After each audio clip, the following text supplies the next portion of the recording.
काम वासना से छूटना आसान है, क्योंकि काम वासना प्रकृति है। काम वासना के विपरीत, जो काम वासना के विरोध से बन गया, उससे छूटना मुश्किल पड़ेगा, क्योंकि वो प्रकृति से और एक कदम दूर निकल जाना है।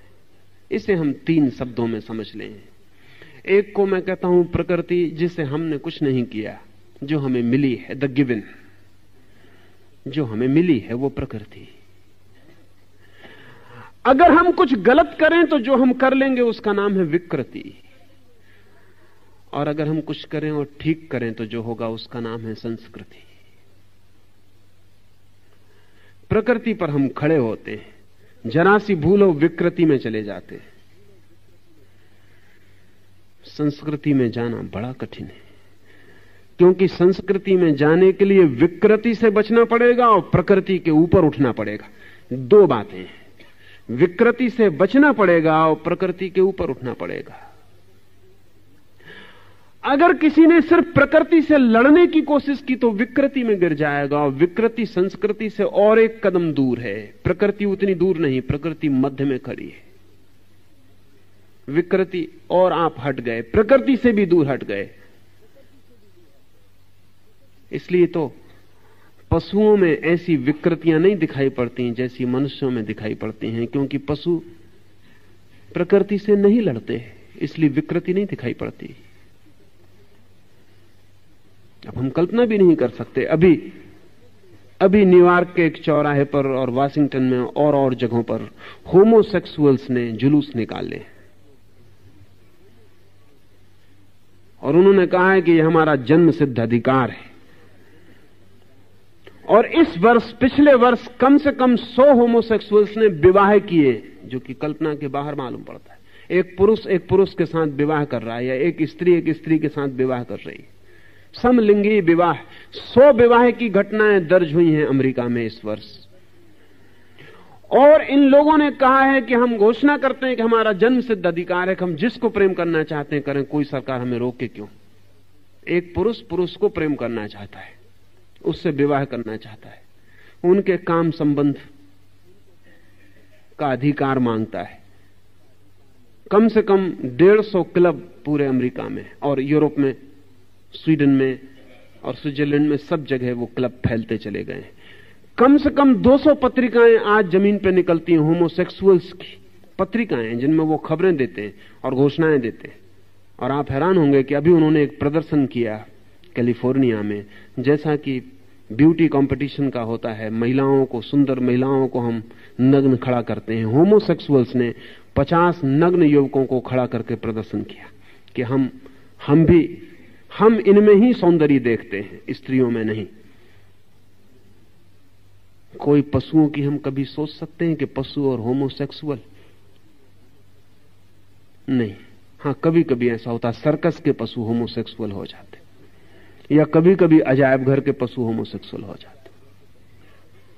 डेसमंड मॉरिस ने एक किताब लिखी है, द ह्यूमन जू, आदमियों का अजायब घर, और उसने लिखा है कि जो अजायब घर में पशुओं के साथ होता है वो आदमियों के साथ समाज में हो रहा है। ये अजायब घर है, ये कोई समाज नहीं है, जू है।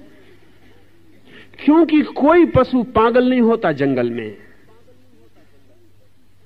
अजायब घर में पागल हो जाता है। कोई पशु जंगल में आत्महत्या नहीं करता देखा गया आज तक, लेकिन अजायब घर में कभी कभी आत्महत्या कर लेता है। पशु विकृत नहीं होता क्योंकि प्रकृति में ठहरा रहता है।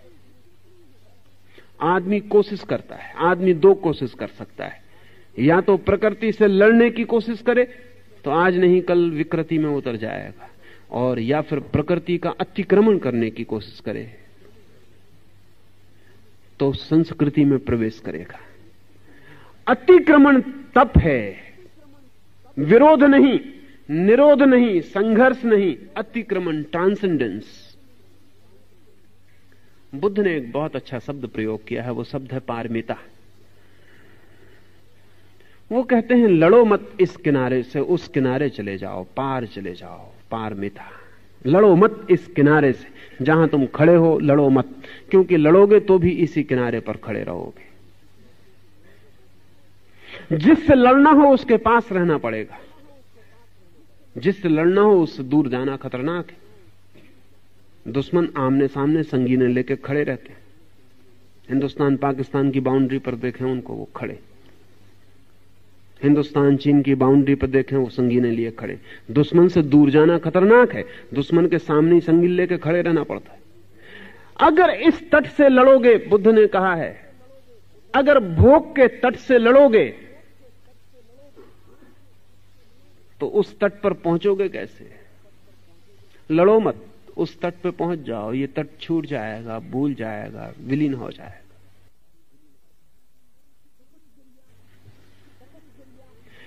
तपश्चर्या अतिक्रमण है, ट्रांसेंडेंस है, द्वंद्व नहीं, संघर्ष नहीं। तो इस अतिक्रमण के रूप पर हम थोड़े गहरे जाएंगे तो बहुत सी बातें ख्याल हो सकेंगी। एक तो पहले ख्याल ले लें कि अतिक्रमण का क्या अर्थ होता है। आप एक घाटी में खड़े हैं, अंधेरा है बहुत, आप उस अंधेरे से लड़ते नहीं, आप सिर्फ पहाड़ के शिखर पर चढ़ना शुरू कर देते। थोड़ी देर में आप पाते हैं कि आप सूर्य से मंडित शिखर के निकट पहुंचने लगे। वहां कोई अंधेरा नहीं है। घाटी में अंधेरा था, आप घाटी में खड़े ही ना रहे, आपने सूर्य मंडित शिखर की तरफ बढ़ना शुरू कर दिया। आपने धूप से नहाए हुए शिखर की तरफ बढ़ना शुरू कर दिया, आप प्रकाश में पहुंच गए। अतिक्रमण हुआ, संघर्ष जरा भी नहीं।